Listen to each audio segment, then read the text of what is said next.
Today's daf is daf Tes Zayin, but we have to finish up what we did not complete yesterday on Tes Vav Hamid Beis, and we're looking at the Mishnah on the bottom third of Tes Vav Hamid Beis. We learned the Mishnah yesterday, so we'll just summarize it. The Mishnah refers to Pigul in the case of Nisachim. Now, these Nisachim are wine libations that accompany a carbon. And the Mishnah establishes in the name of Rabbi Meir that if he had a machsheves pigul of chutz lizmano at the time of the shechita of the carbon, then that impacts a status of pigul even on the nesachim. And that applies after what's called kiddush kli, because once that's sanctified in a kli, then the nesachim are part of the carbon, and the pigul on the carbon itself now impacts on the nesachim. The Mishnah then goes on to say that if, on the flip side, he had a machsheves pigul at the time of the nesachim, of the nisuch, that does not impact on the carbon itself. And that's what we saw yesterday, that there's a gorem, meaning there's a main part of the companionship and a secondary, auxiliary part. So the main part is the carbon itself. And the Mishnah spells it out. If he shechts a carbon with the intention to eat from the carbon tomorrow, which is chutz lizmano, and that's machsheves pigul, then not only is the carbon itself pigul, and if you eat the basar you get kares, but even the nesachim, if you drink the nesachim, they too have the status of pigul. But on the flip side, if he had a machsheves pigul on the nesachim, that the nesachim would be applied to the mizbeach tomorrow, chutz lizmano, then the nesachim, albeit are pigul, but that doesn't impact on the zevach itself, on the carbon, which is the main entity. Tanu Rabbanan. And now we have a brisa which records the dissenting view of the Chachamim against Rabbi Meir and Mishnah. Niske behema chayovna olav mishum pigul mipnei shedam hazevach matiron lekarev. So now we have the shita of Rabbi Meir, as we saw in the Mishnah. And since the zrikas hadam of the main carbon is matir the nisachim, therefore Rabbi Meir holds that the nisachim are part of the zevach, and the machshava of pigul, of chutz lizmano, at the time of the shchitas hazevach will now impact on the nisachim as well. The nisachim likewise become pigul. Amru lo Rabbi Meir. The dissenting view is now being formulated. Halo adam mevi zivcho hayom unesachav ad liasar yomim. Why do you insist, Rabbi Meir, that the nisachim are part of the carbon? The nesachim don't have to be accompanying the carbon. You can bring the nesachim 10 days later. And the number 10 here is lav dafka. Whenever you bring the nesachim, you're mekayim the nesachim. So we don't have to view the nesachim as part and parcel of the zevach. Amar lehem ani afani lo amarti elo b'boim ima zevach. I never meant to say that the nesachim are included in the extended pigul if the nesachim are brought at a different time. I was referring to a case, which is more classic, that the nesachim were brought together with the zevach. Amru lo. So once again, the dissenting view comes back to argue against Rabbi Meir. Efshel l'shanosul zevach acher. Even if he brings the nesachim together with the zevach, he can always decide that he wants to change these nesachim and bring other nesachim to replace these nesachim.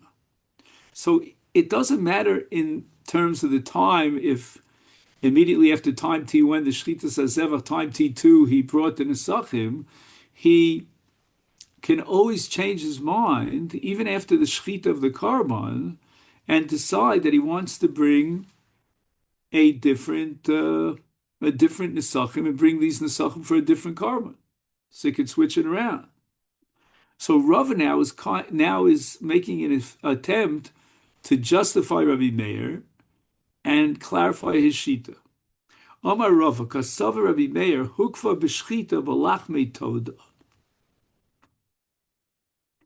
Now, Rava gives an example from lachmei toda. We know that in lachmei toda there's the zevach, the shchita of the carbon itself, and then you bring the wafers and the various categories of lechamim, which are called lachmei toda, 4 categories, 10 in each, 40 all told. And Rabbi Meir is of the opinion that the very moment that he shechts the toda, the carbon itself, hukba bilachmei toda. In other words, it makes a kvius, which means that now these lechamim are set. Kvius means they're set in a way that they will never be able to be separated and replaced by different lachmei toda. These lachmei toda, to the exclusion of any other lachmei toda, are now connected inseparably with the carbon toda itself. That's the shita of Rabbi Meir.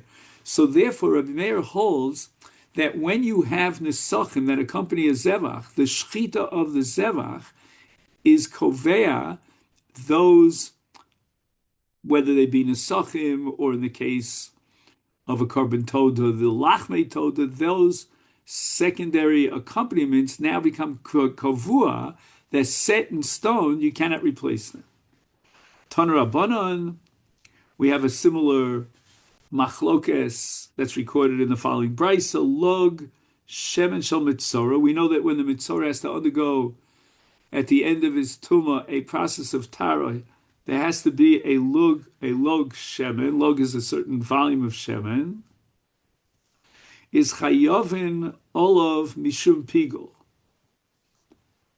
What it means is the following, that with regard to the karbanos of the mitzora, which he brings as part of the culmination of his process of purification, once the carbon that he brings is shechted, then it now sets up a matir for the bahonos, meaning now he could take the log shemen and apply it to the various bahonos, whether it be the Bohan Yad, the Bohan Regel, with the Rosh.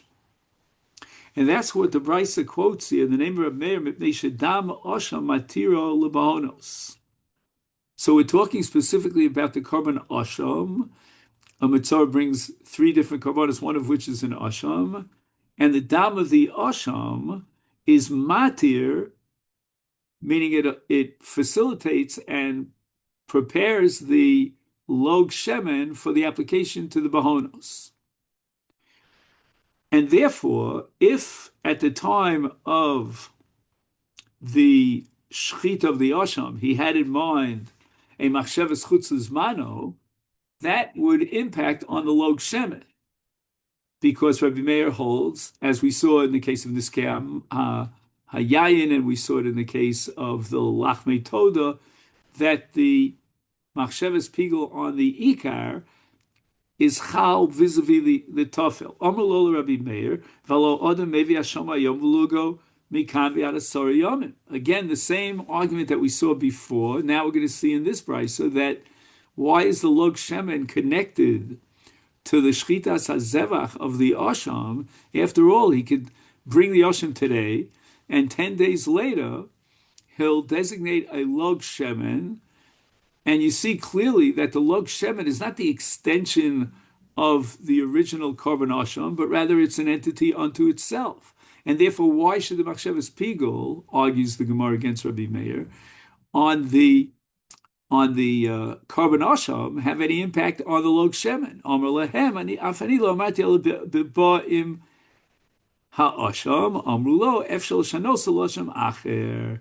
Amar Rava kasav Meir hukvav shchita kilachmei toda.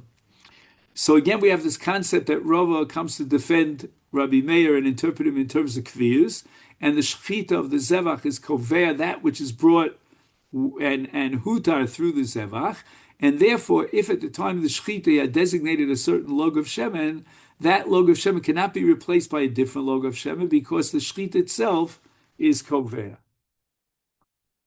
And now we start today's daf. So that was just our shlama of what we missed yesterday. The Mishnah here on Daf Tez Zayin is going to address, in the cases of Menachos, what constitutes machsheves pigul. And once again, we're going to see a machlokas between Rab Meir and the Chachamim. The issue here is whether there's a pigul on a chatzi matir, meaning when you need two matirim. For example, in the case of a mincha, you need the kmitza, and you need the aktaris halavona. Together, A plus B will be matir the shirayim for achilas hakohanim. And therefore, according to Rabbi Meir, pigul bekometz, even if he only had a machshavas chutzes mano at the time of the kmitza, v'lo belavona, he did not have a machshavas chutzes mano at the time of the aktaris halavona. So in effect, he only had a machshavas pigul on one of the two matirim. Or in the flip case, he had a machshavas pigul bilavona, but not during the kmitza. Rabbi Meir omer pigul v'chayovin alei kares, because Rabbi Meir holds that yesh pigul b'chatzi matir.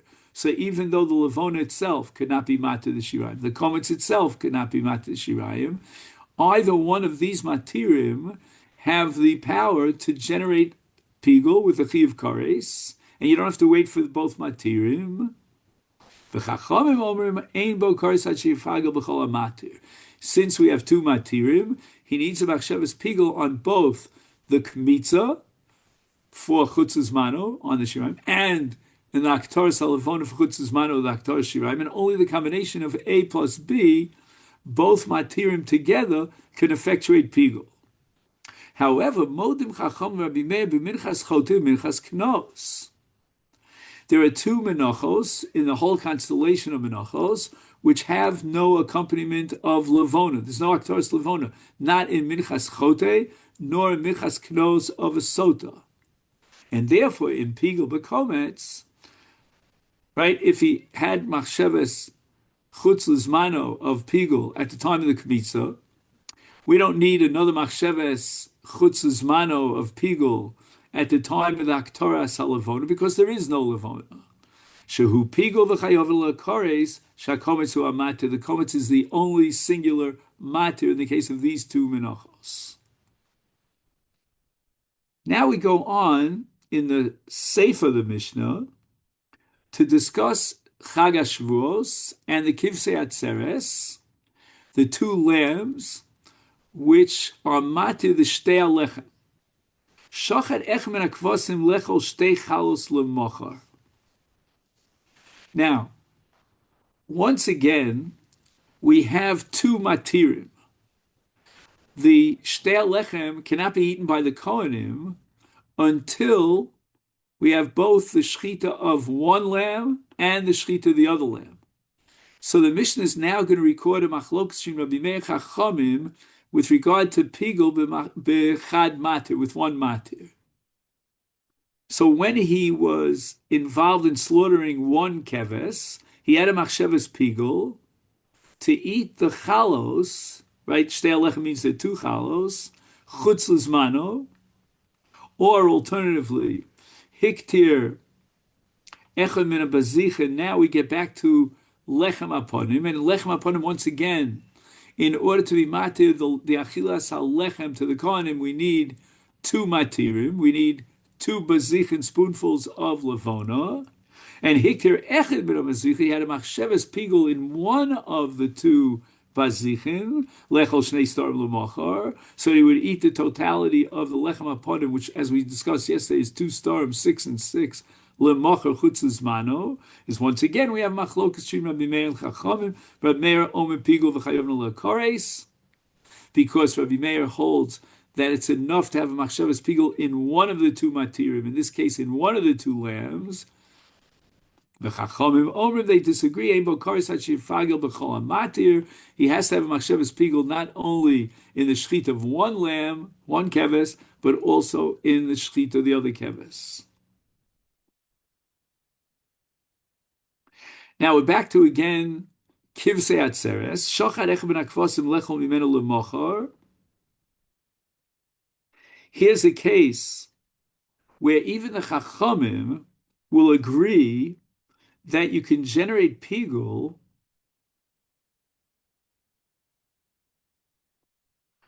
on on one of the two kvasim, and there's no pigul on the other keves, which offhand sounds like a contradiction to the principle that underlies the Shittas Chachamim, that there's no pigul b'chatzi matir, and here we have two matirim. So how can he generate a machsheva, a chaloshe pigul in the shchita of one carbon chutzes mano, of one of the two kvasim? Shochad echem min hakvasim lechol mimenu lemochar. So that's a machshav of chutzes mano, machshavas pigul. Hu pigul v'chavero kosher.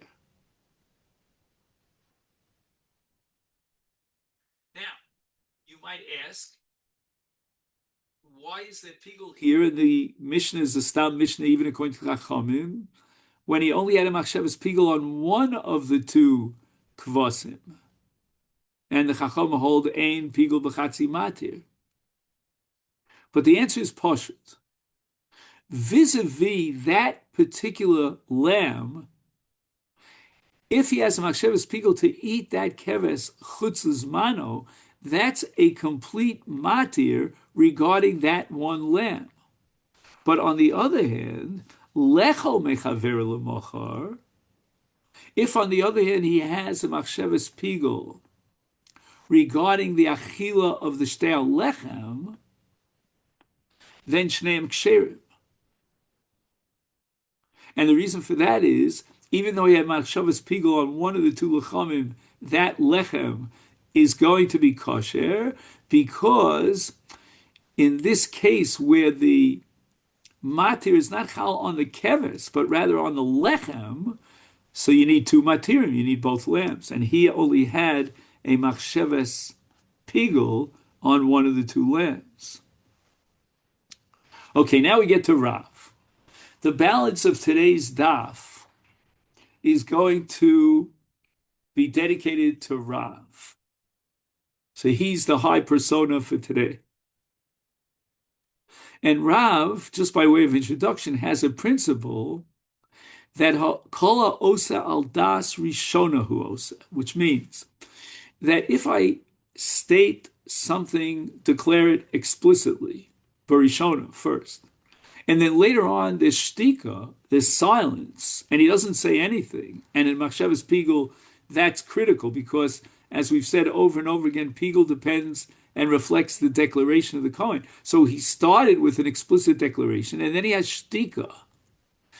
When he got to the second matir, he didn't claim or declare chutzes mano, but rather he had shtika. So Omar Rav, machlokesh enosan es hakometz b'shtika ves halavona b'machshava, avol nosan hakometz b'machshava v'es halavona b'shtika divrei hakol pigul. Shekola osal das rishonu ha'os. I'm going to present Rav backwards because I think it's easier to understand Rav. Rav is saying that there's no machlokas, and even the Chachamim will agree to Rabbi Meir that there is pigul in a case where he starts with the kometz and he declares pigul chutz lizmano, and then when he gets to the aktaras halavona, which is the second matter of the shirayim, he says nothing. He's totally silent. And Rav is going to say that that's considered a machshavas pigul b'shnei amatirim. even though he was silent at the time of the Aktoras Halavona, but nevertheless, we have a principle, Al Das Rishona Huosa, which means that he doesn't have to explicitly mention his intention of eating the shirayim tomorrow, chutzes because his shtika follows the original first statement that he made explicitly, namely that the kmitza was almanas lechol es hashirayim lemocher. So the whole issue now, where Chachamim disagree with Rabbi Meir, is only a case where he started with shtika. So, for example, at the time of the kmitza of the komets, he said nothing, and then he went ahead at the time of the Aktaras HaLevon, and he made a declaration of chutzes mano, that he would eat the shirayim tomorrow. Here's where the Chachamim say that even though he had a machshavas pigul at the time of the Aktaras HaLevona, that's not sufficient, because ein pigul b'chatzi matir. So again, the bottom line here of Rav, which the Gemara is going to now really put him under the knife here, is they call it osal das rishono. So again, even though he at the time of the haktoris he didn't say a word, but it doesn't matter. I shouldn't say Ketores, I should say Aktoris Halavona, sorry. It doesn't matter that he didn't say a word because he already committed himself and declared at the time of the comments that he's doing this kmitza al das that the shiraim should be eaten tomorrow. So that machshavas pigul will now be carried over into the levona, the Aktoris Halavona, as if at the time of the Aktoris Halavona he reiterated the same declaration, even though he didn't say a word. Shmuel disagrees. Adayin hi machlokes. So why doesn't Shmuel operate with the principle of kol ha'oseh al das rishonos, and he insists that in the case where he started with the kmitza with an explicit declaration of achilas hashirayim chutz l'zmano, but then he was shosek, the Chacham say that it's not pigul. And why isn't it pigul? Because Shmuel seems to be rejecting this principle of kol ha'oseh al das rishona hu oseh. However, it's possible that Shmuel agrees and accepts the principle of kol ha'oseh al das rishona oseh. And that is a general rule where umatum, meaning all of Shas, Shmuel will buy into that. And he agrees with Rav. The exception to the rule is with regard to machshavas pigul in kodshim, because machshavas pigul in kodshim requires a declaration. It's the declaration that generates pigul. Machshava alone could not generate pigul. So it's true al das rishona hu oseh. And he definitely has in mind at the time of the Aktoras ha-levona that the shirayim should be eaten tomorrow. But he never said it. And Shmuel holds if he never explicitly verbalized it, then it's not a pigul. Okay. Now the Gemara is going to try to attack Rav from one brisa after the other. Yasiv Rava v'ka'amri leil shmaita. So Rava was transmitting the sugya of Rav, and Esvei Rav Acha bar Rav Huna l'Rav. Rav Acha got up and quoted a brisa, and basically says that this brisa is explicitly against Rav. The brisa itself has a piece which is not printed in our Gemara. We'll just add it, that pigul in the case of a mincha applies when he had a machshava at the time of the kmitza. And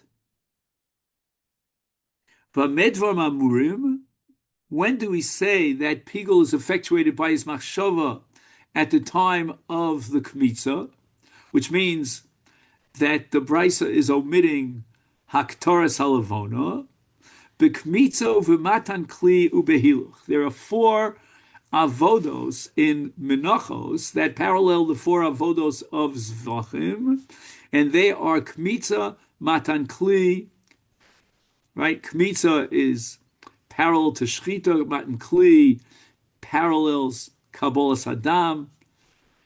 Hiluch, obviously, is Holacha.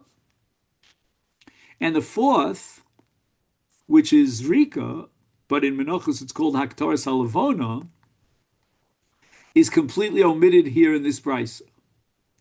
So when we have a machshavas chutz l'zmano to eat the shirayim tomorrow, which is machshavas pigel, in A, kmitza, B, matan kli, when the flour is put into a kli sharis, or behiluch, when the kmitza, the kometz, is brought to the mizbeach for haktorah, then it effectuates pigel, which is the shita here in this brisa. But aval ba lo laktorah,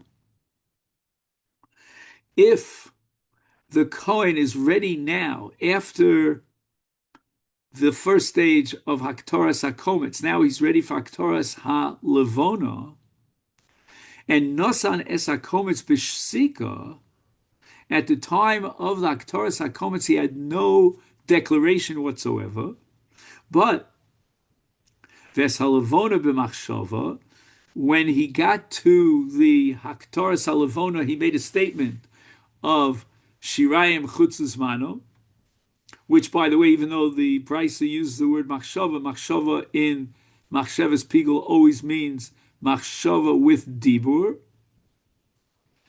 or alternatively, as a kometz v'machshava v'salavona b'shtika, if he had a machshavas chutz zmano on the shirayim at the time of the kmitza, but not at the time of the levona, because there was shtika at the time of the levona, which again, let's just emphasize that in this case, he started with a machshava, meaning a dibur, at the time of the kmitza. He was shosek at the time of the Haktaras Halavona. According to Rav, there's no machlokas in this case. Even the Chacham would agree, kol osal das rishona hu osa, and therefore it's as if at the time of the Haktaras Halavona, he made a statement, sort of like reiterating ditto marks on his original statement at the time of the kmitza that the shirayim should be eaten chutz zmano, and yet, look at this price. Rabbi Meir omer pigel v'chayovin alo kares. Chacham omer ein bo kares. Ad shifag b'chol amatir. In other words, the brisa reiterates and formulates the machlokas about whether or not there's pigel b'chatzi matir, which is Rabbi Meir shita, or the Chacham disagree and ein pigel b'chatzi matir. So the Gemara analyzed Ketoni Mia, but in the brisa it says Nosan as hakometz machshava. So he started with the kmitza, and he had a declaration of chutzes mano. V'es halavona v'shtika, he said nothing at the time of the Haktaras Halavona, and that, according to Rav, would mean that also, etc., etc. Therefore, it's as if he made that same statement and reiterated his original chutzes mano at the time of the Haktaras Halavona. Upliga, and yet the Brisa records that this is the subject of Machlok Shim Rabbei and the Chachamim, which means that according to Chachamim it's not Pigel, but according to Rav it is Pigel. So this was the question that Rav Acha raised when he heard from Rava Rav's thesis, and now Rava is going to defend Rav against the Kasha Rav Acha. Ema, perhaps we have to say that, you know what the Brisa has in mind. The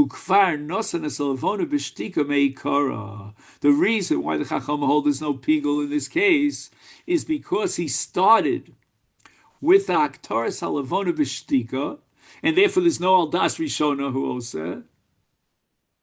And the Gemara says no, it's impossible to say such thing. Shtei tshuvas b'davar. There are two objections that are raised against Rava.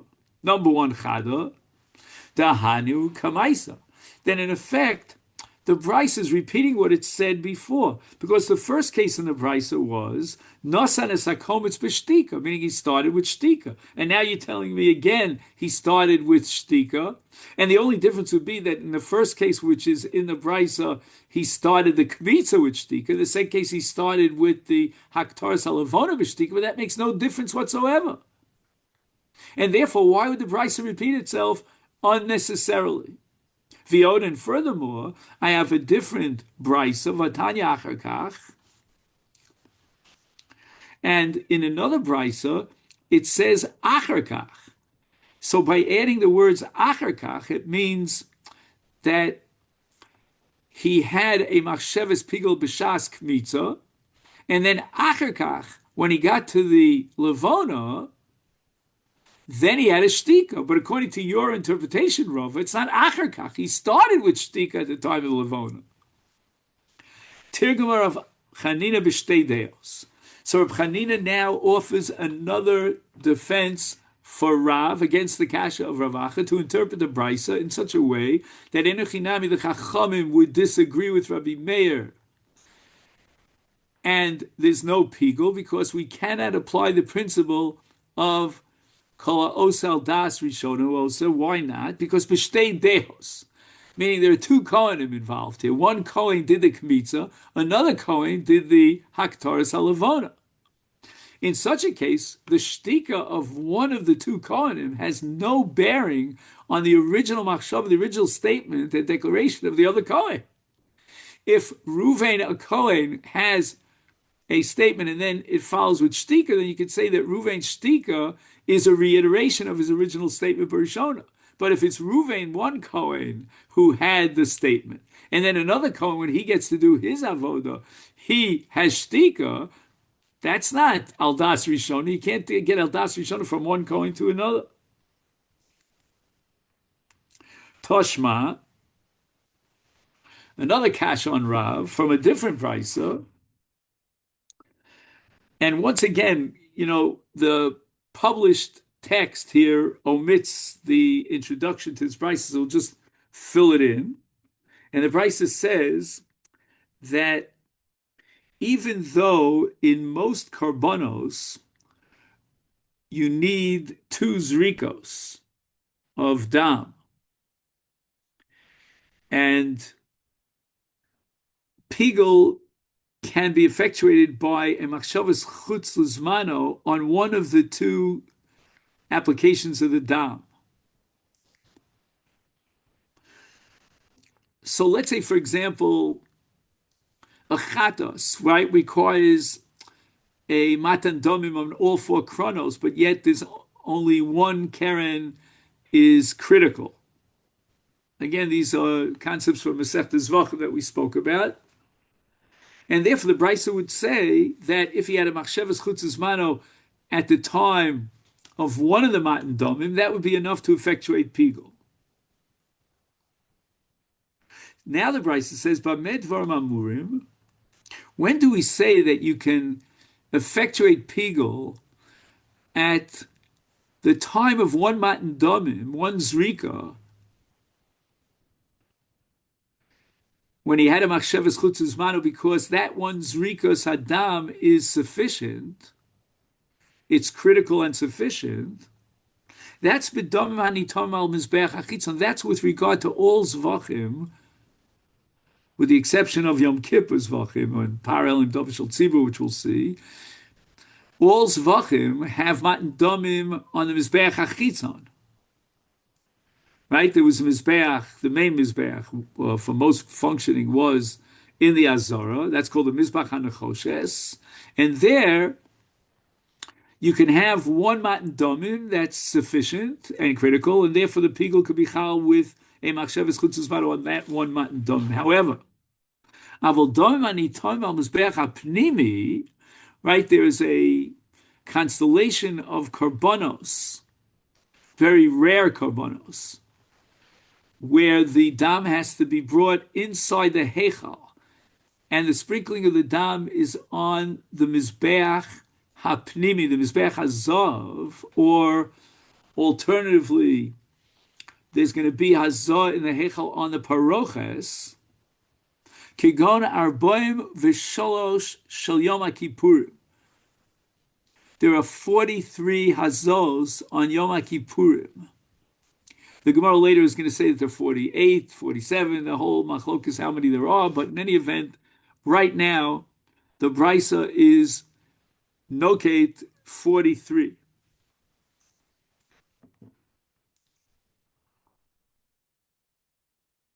So again, this could take an hour, so I'm going to do it really quickly. What are these 43 applications? He has a note here on the bottom. We're talking about the par v'soyer shel Kohen Gadol on Yom Kippurim that's brought into the Heichal, into the Kodesh Kadoshim. And now he does 8 sprinklings, 8 hazos, achas lamala, sheva lamata, on the paroches that covers the aron.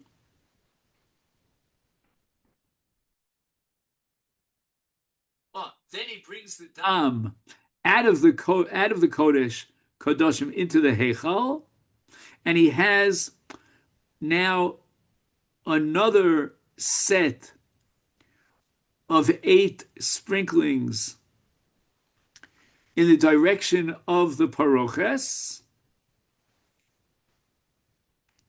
So 8 plus 8 is 16.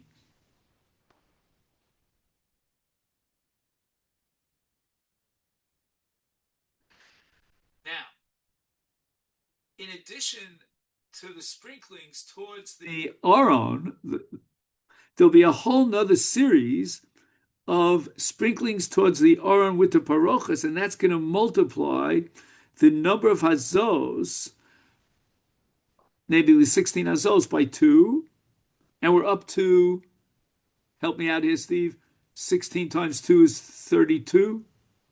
Okay, so up to 32. High mathematics. Okay, then they do a mixture of 2 damim, the dam par with the dam soir, and that they go into the Mizbeach HaPnimi in the Heichal, and they do Matan Domim on 4 chronos of this very low, small Mizbeach with the Tarovis of Dam. And then again they do, on the top of the Mizbeach HaPnimi, they do 7 Hazos. So if you add the 7 to the 4, you have 11. And now if you add the 11 to 36, just one second, 11. 32. The 32. 11. Why did I say 36? 11 plus 32 is 43. Okay, so that's how we get to 43. And now we're going to have another case of 11. Achad Esrei shel par Kohen Moshiach. And Achad Esrei shel par Helim Dover shel Tzibur. Okay, I'll let you do this work on your own. We got to move on. Now says the Brisa, Pigel bein berishona bein b'shnia ubein b'shlishis. So now he had a machshavas pigel during one of the 3 sets of hazos. So there were 3 sets of hazos, and he had a machshavas pigel during one of those 3 sets. Again, if he had a machshavas pigel on one within each set, then even Rebbeinu would agree that's not pigel. But now we're talking about a case where we had a machshavas pigel for one of the 3 sets. Is Rebbeinu omer pigel v'chayav noleh kares? Why? Because Rabbi Meir holds yesh pigul lechatzi matir, and that even though it's all or nothing, there's all or bust, he's got to do 43, right? 43 hazos, and if he misses one hazo, the whole carbon is possible. But nevertheless, with regard to each set, it's considered like a matir unto itself, even though it's a chatzi matir or a shlish matir. But nevertheless, Rabbi Meir holds that's enough to generate pigul. However, Chachamim omrim ebo karsach yifaga b'chol matir. So it means that during all 43 hazos, he had a machshava of chutz uzmano. However, Ktani Mias, now the Gemara is going to analyze why this is an objection against Rav, because it says Pigel ben b'rishon ben b'shniya ben b'shlishis upligi. So let's take the case where he had a machshavas pigel with an explicit verbal declaration of chutz uzmano at the time of the first of the 3 applications. The Brisa says that that's going to be a subject of machlokas Shing Chacham and Rabbi Meir, because Rabbi Chacham hold ein pigul b'chatzi mat. But wait a second, according to you, Rav, kol osel das rishono osos, if he started the first of the sets of applications with a machshavas pigul, then it's as if even if he was shosek during the second and third, that original declaration carries over to the second and the third. So why would the Chachamim disagree and say there's no pigul in the case of Rishona, according to Rav? Why don't we use the same answer again? Maybe there are different Kohanim who are operating here. So now the Gemara is going to quote a sugya in Masechta Yoma, which debates whether or not all the avod has to be done by the Kohen Gadol. He's the man, or there could be other Kohanim involved.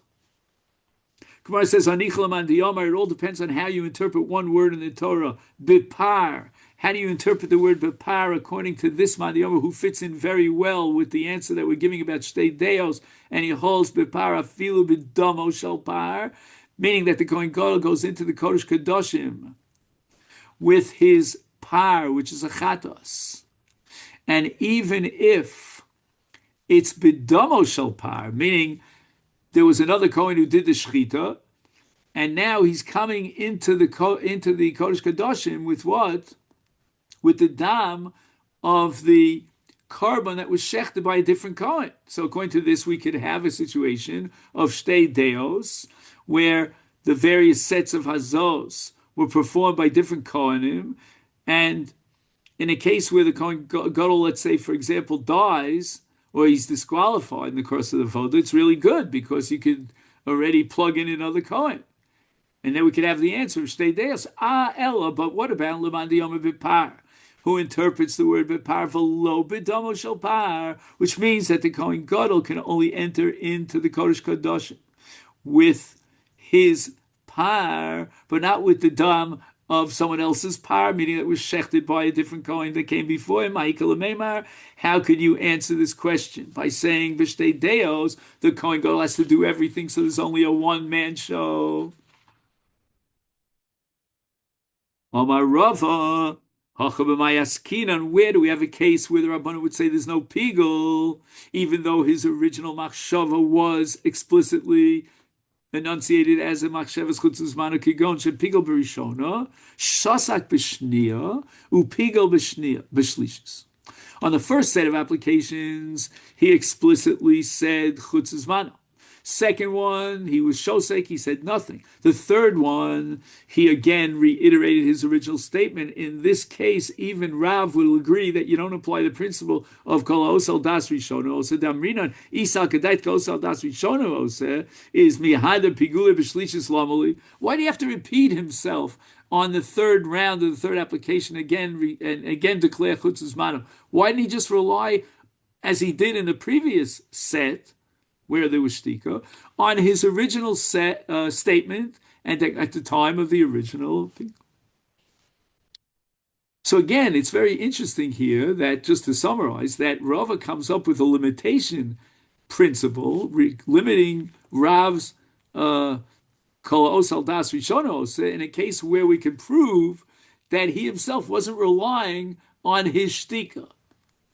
Maskiv for Ravashi. Ravashi doesn't like Rava's interpretation of the Brisa. Midi shasak tani.